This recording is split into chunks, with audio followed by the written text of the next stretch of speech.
Hey guys, welcome to my channel. In today's video, I'm going to be going over how to get your NMLS license. So if you're thinking about coming into the industry, make sure you stay to the end of this video because I'm going to be going over the exact steps in chronological order that you need to take to get your license. So without further ado, let's get started. Okay, the first step is going to be to create an NMLS account. These are totally free to make. So you're going to go on Google, type in NMLS, and then go ahead and click on this one and it'll take you to the NMLS website. Once you're on the website, you're going to click this button right here that says Getting Started Licensed Individuals. And on that page, you're going to see in step 3, it goes over how to create your account.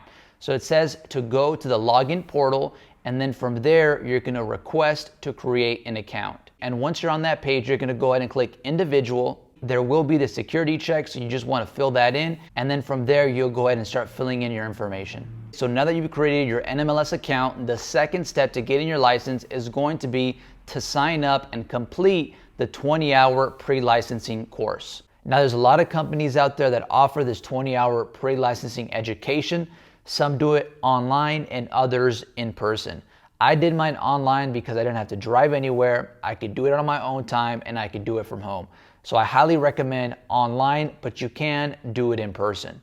So if you guys want to complete your pre-licensing education online, I highly recommend Learn Mortgage. They're a great company. I've used their products. They do a great job, and they've helped thousands of loan officers get their license. And they've also been super generous in providing you guys a special link that will get you 20% off your purchase. I'll have it right here in the description and also in the comment section. So make sure you use that link to get 20% off your purchase. So when you click on that link, it'll take you to this page. You'll scroll down and click Get Started. From there, it'll take you to the Learn Mortgage website where you'll click Pre-Licensing Education. And then below that, you would click your state. And on this page, you are going to see that there's two different licenses. There's a DFPI and the DRE. The DRE is if you have a real estate license and you're going to be doing both. The DFPI is if you're only going to be a mortgage loan officer. So you can choose your package, and you can also choose to include Compucram. Compucram is a test prep tool that helps you prepare for the exam. It's a tool that I use to help pass my exam, and it really helps. We'll talk a little bit more about it later on in the video, but yeah, you can go ahead and just purchase it right here as well. Which brings us to the third step, which is to sign up for your national exam. And the reason I included this here and not later is because what could happen is you're going to start studying, then you're going to start waiting too long, then you're going to get afraid, you're never going to sign up for the exam, and you're never going to take the test, which is exactly what I did. I didn't sign up for the test right away, and so it took me like 5 months to finally sign up for the test and pass the exam. And I wasn't studying in those 7 months. I was just afraid to sign up. So make sure as soon as you complete that 20-hour pre-licensing education, you sign up for the exam, and you can sign up, 30 days from now, 60 days from now, maybe 90 days, but make sure that you have a date. Because if you don't have that date, you won't have that accountability and that pressure to study so you can pass that exam. So make sure that once you complete that 20-hour pre-licensing education, you sign up for an exam date. Which brings us to step 4, which is to start studying. First thing I would do is to get this summary guide from Amazon. It breaks down very simply the whole textbook, because when you guys sign up for that 20-hour pre-licensing education, you are going to get a textbook. But because you're new to it, because it's new information, the first time you go through that textbook, you're not going to ingest or get in a lot of that information. So I highly recommend to get that summary book. It's going to make it very simple. It's going to break it down into smaller chunks, simple chunks. It's in chronological order. And then you're going to get a good basic understanding of the material. So that's the first thing I would do. Get that summary book, go through it. It has a couple of practice exams. I have a link down below to it so you guys can check it out. And with that, you have a better understanding of the material, because you are going to find that it is very boring and complicated material. So that's just going to help you get a very strong foundation with the material. The second thing I would do from there is to go through your textbook that you got with your pre-licensing education. So you want to run through that maybe once or twice, write down some notes. You don't have to memorize the whole thing, by the way. I don't want you guys to stress out thinking, hey, I need to memorize this textbook. You don't need to memorize the textbook. Just go through it twice, make some notes on things that you have a hard time understanding or that you always forget, or that you simply need to remember. So maybe you're running through something, you're like, hey, that's super important, I need to write this down. Go ahead and do that. But don't feel that you need to memorize the entire textbook. So do that twice, and then from there, I would highly encourage you guys to sign up for Compucram.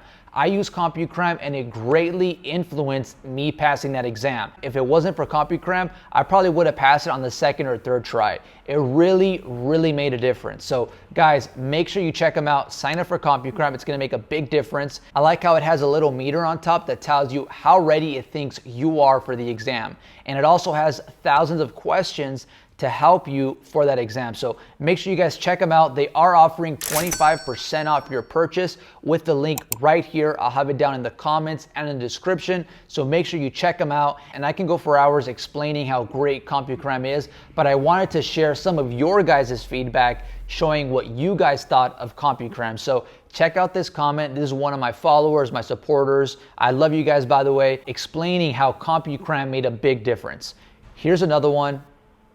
And then there's another one. So I want to share that with you guys because I want you guys to know that it really does make a difference. It's not just me, pitching a product. It's me saying, hey, this thing worked for me. It's worked for you guys. And I want you guys to pass the exam on your first try. So make sure you check them out. And the last tip I have for you guys in terms of studying for the exam is try to associate funny things or try to come up with rhymes so you can remember things. For example, the CFPB, I thought about it as peanut butter Frank. So the CFPB is associated with Dodd-Frank. And that's how I connected them. Peanut butter Frank, Dodd-Frank. So funny things like that, whether it be from personal experience or anything like that that helps you remember, try to come up with as many of them as possible, because I promise you guys, when you're in that exam room and you're super stressed about that exam, these funny things are going to be top of mind. You can make them as funny as you want. Some of them you can keep to yourself. But yeah, these are really going to help in remembering the content for the exam. And then from there, once you complete and pass your exam, which I know you guys will, the next step, step number 5, will be to submit your application. So you'll again go on the NMLS website and then submit your application. They'll request some documents, some signatures, they'll run your credit, you'll have to do your fingerprints and all that good stuff. You'll submit your application, and then you'll hear back that you're licensed. So from there, the step after that would be to start looking for a mortgage company to work for. That would be the next and last step, to sign up for a mortgage company. And then from there, you're all set to go, you're licensed, and you're ready to start originating. And that's pretty much it for this video. Hopefully it was helpful. Thank you guys so much for watching. I really appreciate your support. Make sure you like this video, share, and comment down below what you guys thought, any tips that you guys have for new people coming into the industry, or on how to pass your exam. If you enjoy this content, make sure you like and subscribe for more just like it. I make content on life improvement, real estate, and entrepreneurship. Thanks again so much for your time. See you in the next video, and be great.